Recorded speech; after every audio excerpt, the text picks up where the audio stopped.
Hey guys, this is Komal. Hey, this is Shishir. So guys, जैसा कि हमने आपको अपने पिछले वीडियोस में अपनी फैमिली के साथ ऊटी का टूर करवाया, तो हमें बहुत सारे कमेंट्स एंड क्वेश्चंस आए कि आप लोग कहाँ रुके थे और ई पास की जरूरत होती है या नहीं। तो हमने So we thought that कुछ ऐसा वीडियो बनाया जाए जिसमें हम आपसे अपनी आइटनरी शेयर करें कि अगर आप ऊटी का ट्रिप प्लान कर रहे हैं फ्यूचर में, तो ये इस वीडियो से आपको बहुत हेल्प मिलने वाली है। सो गाइज, इस वीडियो में हम आपको ऊटी ट्रिप की सारी इन्फॉर्मेशन देने वाले हैं, जैसे हम कहाँ रुके थे, बजट क्या था और सब कुछ। तो आप इस वीडियो को शुरू से एंड तक जरूर देखिएगा और इस वीडियो को लाइक, शेयर एंड सब्सक्राइब करना ना भूलें। सो गाइज, सबसे पहले हम बात करेंगे कि किसी भी जगह पर जाने के लिए सबसे पहली चीज आप क्या करते हो, आप देखते हो आप किस तरीके से जाओगे। So we will talk about transportation. So Bangalore से ऊटी इज ऑलमोस्ट 270 किलोमीटर्स और if you calculate to and fro somewhere around आपको 600 किलोमीटर्स पड़ेगा। तो हमने क्या किया, हमने बाकी जगह घूमनी थी, इसलिए इन टोटल 900 किलोमीटर्स का पैकेज लिया from redBus. We booked a traveller 11+1 seater और it was with us for around 4 nights and 5 days। तो इन टोटल हमने 900 का पैकेज लिया which costed us around 22K including everything, driver bata and सब कुछ मिलाकर आपको 22,000 पड़ेंगे। और ये ट्रैवलर आपके साथ रहेगी दिन रात, कहीं पर भी जा सकते हैं। Then we will talk about e pass, right? So the most important thing, तो अभी because of COVID situation entering into Nilgiris requires e pass. तो आपको दो चीजों बहुत इंपॉर्टेंट है, one is RT-PCR and one is e pass. तो जिस भी व्हीकल से आप जा रहे हो आपको ई पास कराना जरूरी है, which you can find it on Tamil Nadu government site. हम डिस्क्रिप्शन में डाल देंगे कहां पर से आपको रजिस्टर करना है। और दूसरी चीज, अगर आप 2 डोज वैक्सीनेटेड हैं, you don't require RT-PCR, but if you are not then you have to show RT-PCR while entering into Nilgiris. लेकिन इसमें ग्लिच भी तो था। रुकिए मैं बताती हूँ कि जब हम लोग तमिलनाडु के गवर्नमेंट साइट पे ई पास रजिस्टर करने के लिए गए, तो वहाँ पे ट्रैवलर का ऑप्शन ही नहीं था, सिर्फ 4 व्हीलर के ऑप्शन थे 4 लोगों के लिए ही।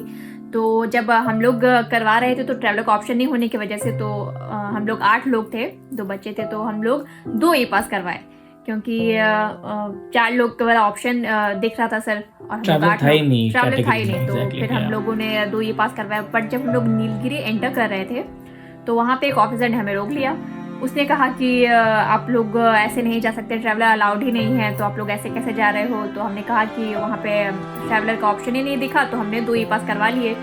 तो वो मना कर रहा था, वो बोल रहा था कि नहीं अब हम जाने नहीं देंगे। तो बहुत टेंशन। उसने कहा कि आप वापस चले जाओ। तो हम लोग पूरे टेंशन में कि अब क्या करें। मेरे दिमाग ने काम कर दिया उस टाइम पे ऑब्वियसली। तो फिर मैंने एक्चुअली एक वहाँ पर का जो सबसे हाईएस्ट रैंक था वो था पुलिस इंस्पेक्टर। तो मैं उसके पास गया था, उससे बात करी कि this is a family trip, अभी ऑप्शन ही नहीं है, तो अपन क्या कर सकते हैं। तो ट्रैवलर था, हमने 2 ई पास तो कराई हैं, वी आर फुल्ली वैक्सीनेटेड। तो फिर उसने बोला हाँ ठीक है, I mean he was kind of okay, he was looking good. So उसने आई थिंक 500 का एक पर्ची काटी उसने और बोला कि ये आपका फाइन है, जहाँ भी आप नेक्स्ट पोस्ट पर जाओ, अगर किसी ने मांगा तो आप इसको दिखा देना, तो they will not create any issues. तो इट वाज गुड। तो अगर आप भी ट्रैवलर से जाने का प्लान कर रहे हैं तो इस बात को जरूर ध्यान में रखें। Exactly, but there is no problem for 4 wheelers, 2 wheeler, everything is hunky dory, मस्त है, नो टेंशन, नो वरीज, आराम से आप जा सकते हो। तो आइए अब बात करते हैं सेकंड मोस्ट इम्पॉर्टेंट चीज़ की कि कहाँ रुका जाए। तो इस बारे में हमने भी बहुत रिसर्च की। मेक माई ट्रिप में जाकर हमने बहुत सारे रिसोर्ट्स, बहुत सारे होटल्स देखे, जैसे कुछ होटल्स है ना, हाँ, स्टर्लिंग रिसोर्ट्स देखे, लेक व्यू करके था, बहुत सारे ऑप्शन थे। बट मैंने इनसे पहले ही कह दिया था कि हमें तो कुछ, हम लोग फैमिली के साथ जा रहे हैं, हमें कुछ ऐसा रिसोर्ट चाहिए, कोई जो सेंटर हो, जिसके आसपास सब कुछ हो, बहुत ज्यादा दूर भी ना हो, तो और अच्छी जगह हो, सब कुछ मिलना चाहिए उसमें। और हम एक्चुअली बहुत सारे रिसोर्ट्स ऐसे थे, बहुत ज्यादा एक्सपेंसिव भी थे, तो हमें अपने बजट के अकॉर्डिंग, क्योंकि हम लोग 10 लोग थे, तो उसके अकॉर्डिंग हम कुछ अच्छा रिसोर्ट ढूंढ रहे थे। तो फाइनली हमें तो काफी ऑप्शंस थे, तो फाइनली हमने सोचा कि कुछ जब अच्छा ही करना है, तो एक ऑप्शन हमें मिला KSTDC मयूरा सुदर्शन, जो कि कर्नाटका की प्रॉपर्टी है and we are coming from Karnataka. तो हमने सोचा क्यों ना इसको इसका रिव्यू देखा जाए। एक्चुअली हमने भी इस रिसोर्ट का रिव्यू दिया है, तो आप पैसे जरूर देखिए। वो डिस्क्रिप्शन बॉक्स में हम डाल देंगे। तो वे बेसिकली ये रिसोर्ट बहुत अच्छा था, बहुत सीनिक था और बहुत बजटेड था। हमने 4 रूम्स बुक कराए थे जिसमें 2 वुडन कॉटेज थे और 2 एग्जीक्यूटिव स्वीट थे और काफ़ी spacious rooms, good view, scenic view, अपना गार्डन, बहुत सारी चीज़ें थी। So finally we ended up going to that hotel, that इसका नाम था KSTDC मयूरा सुदर्शन। हाँ। Okay. तो समवेयर अराउंड मुझे अराउंड 45K के आसपास का बजट पड़ा था फॉर दिस रिसोर्ट और इसमें आपको ब्रेकफास्ट इंक्लूडेड था। तो इन टोटल मैंने 4 रूम्स किए थे हमने और 3 रात के लिए किए थे। सो 3 नाइट्स 4 डेज का पैकेज लिया था। तो अगर आप इसको देखेंगे मेक माई ट्रिप पे ये इजीली अवेलेबल है, हम उसका भी लिंक डाल देंगे आपको।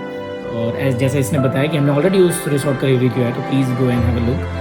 तो ऑलमोस्ट अराउंड आपको 3.5 to 4K के आसपास एक रूम मिल जाएगा आपको, तो आप उसको एक्सप्लोर कर सकते हैं। तो आइए अब बात करते हैं कि हम लोग ऊटी में कहाँ कहाँ गए थे। तो जिस दिन हम लोग पहुंचे उस दिन ऑलरेडी शाम हो चुकी थी, तो हमने सोचा कि आज तो कहीं नहीं, आज हम अपने रिसोर्ट का ही एक बहुत ही बड़ा सा हॉर्टिकल्चर गार्डन था, तो हमने सोचा 44 एकर्स का वो गार्डन था, तो हमने सोचा कि आज इसी को एक्सप्लोर किया जाए। बट वो इतनी बड़ी है कि एक दिन में उसे पूरा देखना पॉसिबल ही नहीं था। वैली बेस्ड गार्डन है, वैली बेस्ड गार्डन है, बहुत खूबसूरत है, बहुत ही ज़्यादा। तो I would say must watch. तो लेकिन इसके लिए मैं आपको बता दूं कि हम लोग वहाँ पे स्टे कर रहे थे, इसलिए हमें वहाँ फ्री में एंट्री मिल रही थी। बट अगर आप बाहर से आते हो तो आपको उसके लिए टिकट लेनी पड़ेगी, इसके चार्जेस हैं। एग्जैक्टली। और फिर नेक्स्ट डे हमने फर्स्ट थिंग सोचा कि भाई ऊटी लेक घूमा जाए, तो ऊटी लेक को हम लोग गए। It was a kilometre distance from our resort और अगर आप देखो तो कुछ 15-20 रुपए का टिकट होता है एक एडल्ट का, बच्चों का लगता भी नहीं है। आप अंदर जाओगे तो बोटिंग कर सकते हो and then you have games to play, बच्चों के लिए बहुत सारे गेम्स भी हैं, राइड्स है वहाँ पे, राइड्स है वहाँ पर। एक फोटो बूथ है, बहुत फोटो मस्त बूथ सा। है, आई लव ऊटी का एक फोटो बूथ था जहाँ लोग फोटो, वहाँ पे एक्चुअली जब हम लोग गए थे उस दिन भीड़ भी काफी थी, तो वहाँ लाइन लगी हुई थी फोटोज के लिए। वहाँ बारिश भी हो रही थी इस सीजन में, क्योंकि हम सितंबर एंड में गए थे, काफी बारिश थी, बहुत ठंड नहीं थी, अच्छा मौसम था। और हमने स्पीड बोटिंग भी करी क्योंकि हमारी फुल फैमिली थी, तो हमने एक 10 सीटर बुक कराया जिसके लिए हमने आई थिंक 1000 रुपीज़ चार्ज किया उन लोगों ने। और it was almost half an hour ride या 20 मिनट्स का राइड था। बट वो बोटिंग करने वाला बंदा बड़ा सही था, उसने बोला कि एक और राउंड ले लो, आप 20 रुपये पर बंदे दे दो। तो हमने एक और राउंड ले लिया, so it was quite awesome.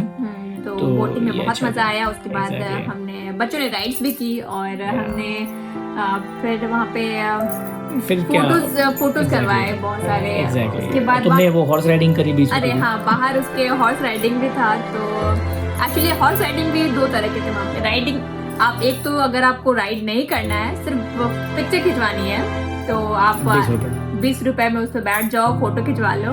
और आई थिंक 100 रुपए 50 रुपए थे, 30-40 रुपए ही था वैसे। 100 रुपीज तक घुमाने का। बट सारे बोर्ड्स लगे हैं, इजीली एक्सेसिबल है, सब कुछ मिल जाएगा, सब समझ में भी आ जाता है। मतलब बहुत सारे स्टॉल्स थे, कपड़े के स्टॉल्स थे, शॉपिंग के बहुत कुछ थे वहाँ पे। एग्जैक्टली। तो आप आराम से वहाँ पे शॉपिंग भी कर सकते हैं, खा पी भी सकते हैं और बोटिंग, फोटो, राइड सब कुछ कर सकते हैं। Just next to Ooty lake एक थ्रेड गार्डन है, वो भी बहुत थ्रेड बेस्ड गार्डन है, काफी अच्छा है, डिफरेंट है, आप जरूर देखें। जस्ट ऊटी लेक के ऑपोजिट में एक फर्स्ट फ्लोर के आसपास है, बहुत अच्छा है वो। फिर और भी जगह थे, जैसे डोडा बेटा पीक हम गए थे, वहाँ पर हमें पता चला कि डोडा बेटा पीक ज़रूर जाना चाहिए, बट वो बंद था। तो हम ऑलमोस्ट पहुंच चुके थे, पर लैंडस्लाइड के कारण वो रोड बंद थी, तो हमने नहीं देख पाए हम वो। एग्जैक्टली। उसके बाद हम लोग आई थिंक हम लोग फिर बहुत सारे अलग छोटे छोटे प्लेसेस भी एक्सप्लोर किए थे हमने उसमें। बट रास्ते में एक टी फैक्ट्री और चॉकलेट फैक्ट्री हमने देखी, वो बहुत ऑसम था। उस दिन हम रास्ते में हम गए थे, तो हमारे ड्राइवर ने ही ये सजेस्ट किया कि यहाँ एक tea factory and chocolate factory है, तो वो भी हमें देखना चाहिए, तो हम लोग वहाँ भी गए। तो स्पेशली मज़ा तब आया कि इनिशियली चॉकलेट बनने का जो प्रोसीजर होता है वो हमें उतने अच्छे से एक्सप्लेन नहीं कर रहा था। फिर हमने बताया कि शी इज़ अ यूट्यूबर, और उसके बाद हम एक्सप्लोर करेंगे, हम इसको भी डालेंगे वीडियो को। Then he became like a very sincere guy. उसने बहुत अच्छे से एक्सप्लेन किया, एक एक स्टेप एक्सप्लेन किया, एक एक मशीनरी के बारे में एक्सप्लेन किया। वो अच्छा था एक्सपीरियंस, हमने बनते हुए देखा। हमें वहाँ पे फिर उसके लिए भी टिकट्स लगी, आई थिंक 10 रुपए का टिकट 10 रुपए का टिकट्स लगे, और वहाँ पे चॉकलेट्स फ्री मिले लास्ट में। Exactly. उसके बाद जब हम लोग टी फैक्ट्री में गए तो वहाँ पे सेवन वेराइटीज ना, हाँ चाय मिली हमें, चाय मिली वहाँ पे, आप 7 वेराइटीज के चाय पी सकते थे। हमने मसाला चाय पिया, इलायची, मसाला, जिंजर, एवरीथिंग वी ट्राइड, और बट बहुत अच्छा चाय था तो हमने खरीदी भी। हाँ, हमने वहाँ से बहुत सारी चॉकलेट्स खरीदी एंड बहुत सारे चाय के पैकेट, चाय पत्ती के पैकेट्स खरीदे। Exactly. तो उसके बाद क्या, फिर हमने most important thing toy train हमने करी। नेक्स्ट डे फिर हम लोगों ने प्लान किया टॉय ट्रेन के लिए, तो उसके लिए पहले से हमने टिकट्स ले ली थी ना। एग्जैक्टली, IRCTC से हमने बुक कराई थी। हमने आई थिंक फर्स्ट क्लास हमने कराया था, एक केबिन का, तो ताकि हमारी पूरी फैमिली एक केबिन में आ जाए और हम अपना पर्सनल मस्ती कर सकें। It was an awesome moment.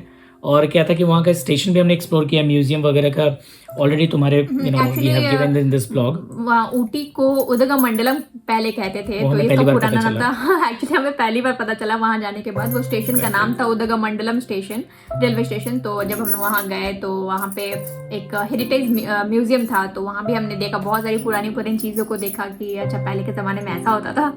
फिर हमारी ट्रेन आ गई, हम लोग उसमें बैठे and we enjoyed a lot. Train हमने देखा नीलगिरी माउंटेन पे, जब ट्रेन चलती है। ऊटी में आपको हर जगह वैसे ही व्यूज दिखेंगे, पहाड़ी एंड ऑल, वैलीज, तो इट वाज गुड। तो हमने 1 घंटे की जर्नी ली थी, तो हम लोग कुन्नूर स्टेशन पर हमारी ट्रेन रुकी थी, तो वहां तक हमने जर्नी की। कुन्नूर में जाके हमने लंच करा, लंच करने के बाद we explored a place called Dolphin knows.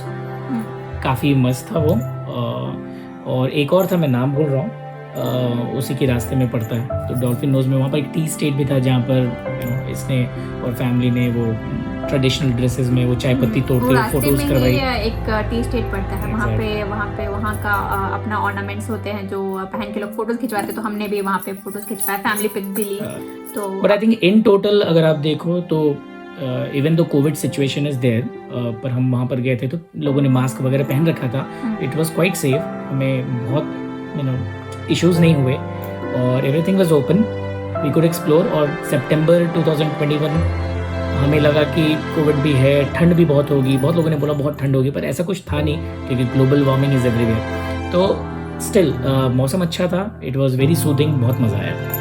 और मैं आपको बता दूं, हमारी ऊटी की जर्नी जो हमने आपके साथ शेयर की, तो हमने अपनी मस्ती एंड सारा कुछ आपके साथ शेयर कर दिया। बाय द वे ऊटी का भी ब्लॉग है डिटेल्ड, आप जहाँ जहाँ हमने एक्सप्लोर किया आप प्लीज उसको भी देखें, हम वो भी आपको डिस्क्रिप्शन बॉक्स में दे देंगे। तो प्लीज इस वीडियो को भी देखने के बाद इसे भी लाइक, शेयर एंड सब्सक्राइब करना ना भूलें। And I hope this is going to be very helpful for you अगर आप प्लान कर रहे हैं ऊटी तो। बाय।